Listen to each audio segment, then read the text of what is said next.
मी कुठं मागणी केली त्या हँगाड्याने केली तिकून चल ना म्हणा आता हे बघा लपायचं नाही राव जे असं ना जातवान वागायचं तेव्हा म्हणलं की मी दुसऱ्या दिवशी सकाळीचा अर्ज दिला आणि माझा तो अर्ज जर चुकीचा असेल तुम्ही कसाही लिहून आणा कोर्टात चला हायकोर्टात चला सुप्रीम कोर्टात चला राष्ट्रपतीकडे चला राज्यपालकडे चला तुम्ही कुठं चला तिथं सह्या नाही केल्यात 2 बापाच्या हावला मी शेतकऱ्याचं पोरगा आम्हाला खरं पटतं खोटं नाही पटत तो खोटा तुला हे करायची गरजच नव्हती हो राजकारण चालू असतं पाडापाड्या चालू असतात एकमेकाला प्रेस घेणं चालूच असतं एकमेकाविरोधात भाषण करणं चालू घातपातापर्यंत चालला तू आणि ते बी माया आता भाऊ सुट्टी नाही तुला चल लपू नको पदराच्या आणून लपायचं नाही एका बापाचं असल्यासारखं निघायचं तिकडं आता नार्को टेस्टला दोघं बसू त्या मशनीत नळ्या कुंकड का घालीणार घालून माया घालून घे चल थांबायचं नाही आता तिसऱ्या आरोपीला अटक केलेली आहे मात्र त्याचा जो कॉल आहे सीडीआर आहे त्या संदर्भात नेमकी मागणी काय असणार आहे का तो अटक केलं गेलं पण ती पुढची प्रक्रिया आहे ती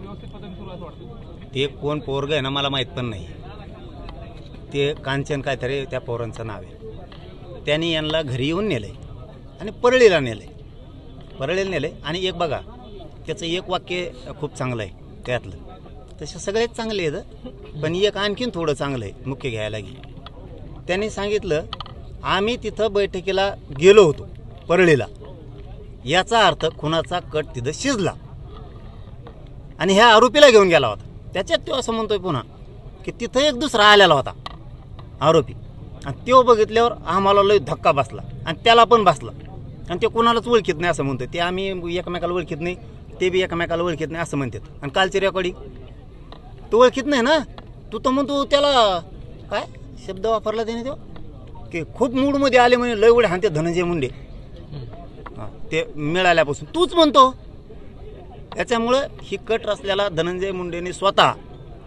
हे 2-4 आरोपी आणि त्यांनी मिळून त्या रेस्ट हाऊसला हे सगळं शिजलेलं आहे हे सत्य आहे आणि हे उघड पडणार आता फक्त अजितदादांनी सांभाळून राहावा अजितदादांनी खोडा घालू नाही अजितदादांनी विनाकारण आता बळ द्यायचं कमी करावं खरं काढावं काय असेल ती मी तयार आहे म्हणतो ना मग त्याला काय इथं मंत्री आमदार नाही असं म्हणलं ना तर मग लय गोळ होईल उलटा सुलटा मी बोलून नाही दाखवतो आताच मग गोळ होईल प्रत्येक वेळेस वाचवायचं नाही मी म्हणतो ना चल तू म्हणतोय चल मग प्रॉब्लेम काय मग चला नार्को टेस्ट सगळ्यात मोठी आहे का तिच्यापेक्षा काय मोठं असेल तर ते पण दादा या प्रकरणाचा जो गरुड आहे तो वेगवेगळ्या काही आदेश वगैरे दिले तसं काय झालं तुम्हाला माहिती नाही मला ते काय माहीत नाही मी पण विचारलं नाही मी पण फोन केला नाही फक्त पहिल्या दिवशी फोन केला मी ते दुसऱ्या दिवशी यांनी ह्या अलिबाबांनी सांगितल्यावर अलिबाबा नाही ते अलिबाबा तिकडचा आहे ही शेक चिल्ली ज्या झाडावर बसतो तेच झाड तोडितो आणि फांदीवर पडवतो त्याच फांदीवर पडतो तीच फांदी तोडितो आणि त्याच्यावरच बसतो यांनी फक्त त्या दिवशी सांगितलं मी तेव्हा मला नार्को टेस्ट करायची तर मी तयार आहे मुख्यमंत्र्याला सांगितलं आता याच्यात मागं सारख्यात नेण्याचं तुम्हाला मग मी अडचणीत आणणार तुम्ही खोट्याचं खरं करायचं नाही तो म्हणतो ना नार्को टेस्ट करायची तर हो द्या मायामुळं सगळे तर बाहेर येईन त्याचं कोणाकोणाचं काय केलं महादेव भाई मुंडेला काय केलं त्या बाप्पू आंधळेला काय केलं त्या गीतेंना काय केलं संतोष भाईच्या देशमुखांच्या प्रकरणात किंवा अंधारातून किती चाली रचल्या हे तरी लोकांना माहीत होईल अरे ते वंजाऱ्याला सुद्धा सुख नाही यार याच्यामुळं चांगले जात सुद्धा याच्यामुळे बदनाम होती विनाकारण आणि आता त्यांना रस्त्यावर उतरतो रस्ता रोको करा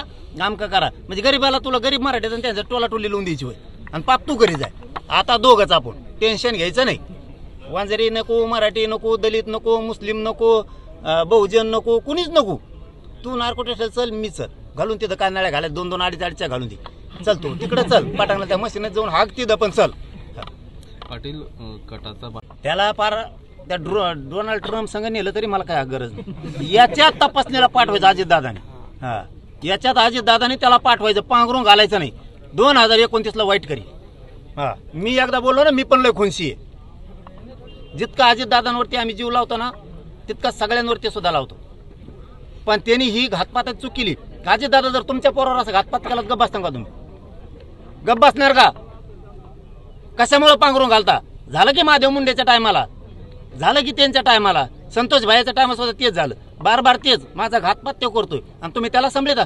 2029ला पश्चातापीन कारण तुम्ही 2000 आत्ता झालेली 24ची निवडणूक आठवा किती हाल झालते ना मला ते बोलायला लावू नका दादा मी मीडिया पुढे बोलन तुमची किती तोंडाचं पाणी पळालं होतं ना, मी बोल ना अजितदादा मीडियात.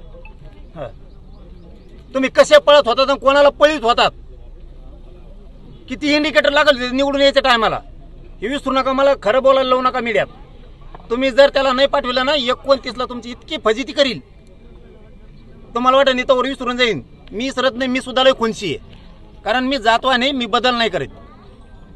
प्रकाश आंबेडकरांनी परिसरात तिथे थांबत होता काय नाही. आयला मी त्याला खरंच बघितलंच नाही राव.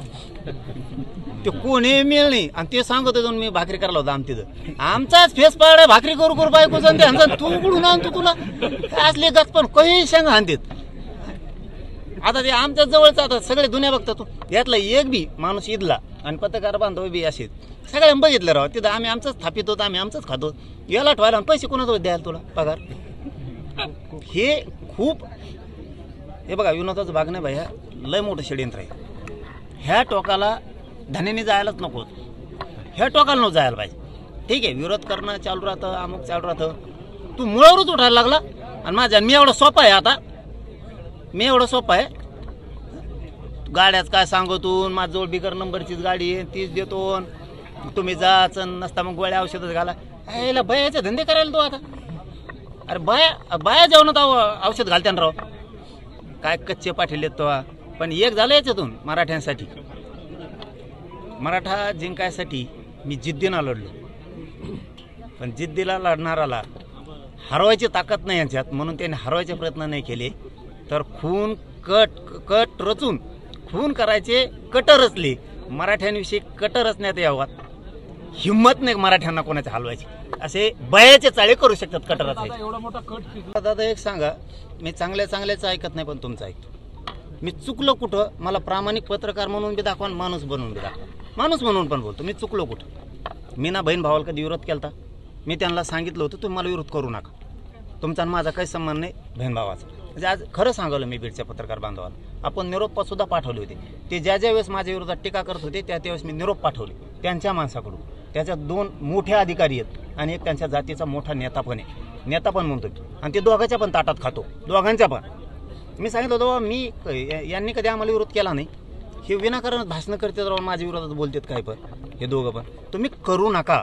मी तुम्हाला दोघा बहीण भावाला विरोधक मानला नाही, 3दा सांगितलं. चौथ्यांदा पुन्हा बोलले, पुन्हा त्यांनाच पाठवलं. म्हणलं थांबावर का एकदा जर मी भिडलो तर तुम्हाला वाटत असं 25 वर्षाचे झालं मी पाडी ना, मग माझी चूक काय. तुम्ही बोलल्याशिवाय मी बोललो नाही. आंबडला आमचं आंदोलन अंतरवाली सुरू आहे तर मी सिरियस विषय घेतला म्हणून बोलायला लागलो. मी इथं सुरू आहे त्यांना आंबडला येऊन त्या येवल्यावल्याला काही गरज होती का? नाही. इथल्या बीडबद्दल ह्या 2 नेत्याबद्दल आम्ही कधी बोललो का? नाही. तुम्ही सुरू केलं. अरे मग मला तुम्ही जर मराठीवर अन्याय करायला मला बोलावं लागेल ना. संतोष भाईचा खून करून टाकला, बोलायचं नाही. मला चूक दाखवा बाई, इथं चुकलं नाही तुमच्या शब्दावर. मी म्हणतो मी मोठेच नाही करत. जर 4 पावलं नाही मग घालून तर खानदानात बदल.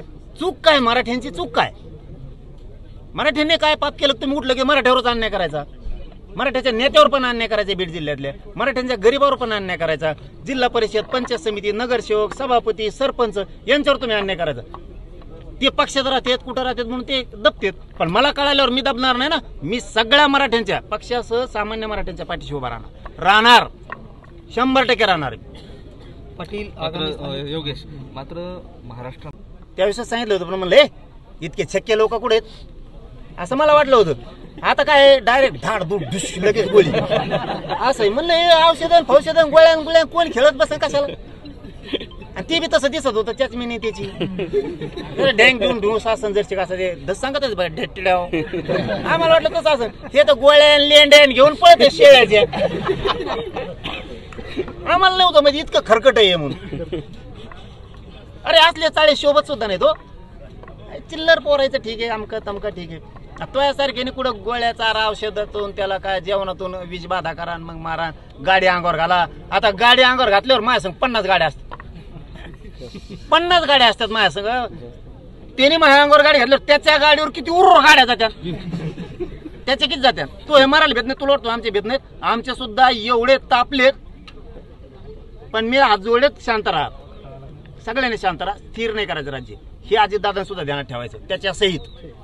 त्याला अजितदादा बीडमधून तुम्हाला पुन्हा एकदा सांगतो, त्याला अजितदादा लवकर चौकशीला पाठवा. त्याला ते अर्ज करायला सांगा.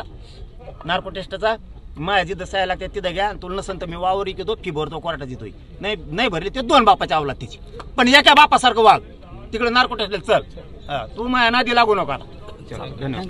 नाही ते लोक ठरवतील, ते जे लोक ज्यांना त्याचा उपयोग आहे ते लोक ठरवतील. ते लोकांचा अधिकार आहे.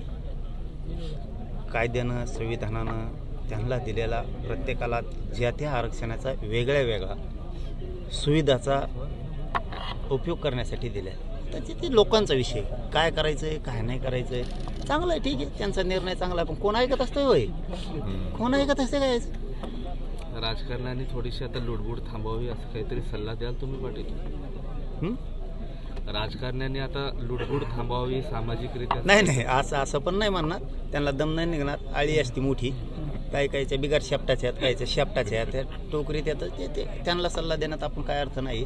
मग त्यांचं पोट कसं चलन? त्यामुळं ही शक्य गोष्ट नाही. परंतु ज्याचा त्याचा निर्णय म्हणला मी. शेवटी काय असतं बघा, किती कुणी काही म्हणलं तरी आता ऐकतच नसतील ना. ज्याला जे करायचं ते करणारच. परंतु माझा उद्देश गोरगरिबांच्या लेकरासाठी, मला राजकारणाशी नाही देणं. दादा, हैदराबाद गॅजेट लागू झाल्यानंतर तुम्ही म्हणताय हे खरं आहे की सगळीकडून त्या तक्रारी व्हॅलिडिटी दिली जात नाहीत, नोंदी असून त्याचे प्रमाणपत्र दिले जात नाहीत. उपसमितीच्या अध्यक्षांनाही आम्ही हे सांगितलं, ज्यांच्या मंत्रालयामार्फत येतं संजय शिरसाट साहेबांना, त्यांनाही सांगितलं वेळोवेळी. परंतु आता आचारसंहिता झाल्याच्या नंतर त्यांनी सांगितले आम्ही चांगली स्पीड घेऊन, आता नको सांगायला मग मायाने पोटात राहत ना खपकून देतो सांगून मी. ते सगळं होणार, मराठवाडा जाणार आरक्षणात पुरा. दादा, नार्को टेस्टच्या संदर्भामध्ये तुम्ही मागणी केली. देश विदेशातील प्रत्येक घडामोडींचे लाईव्ह अपडेट मिळवण्यासाठी आता साम टीव्हीच्या सर्व सोशल मीडिया प्लॅटफॉर्मला लाईक, फॉलो आणि सबस्क्राईब करा. तसंच सर्व नोटिफिकेशनसाठी बेल आयकॉन प्रेस करायला विसरू नका.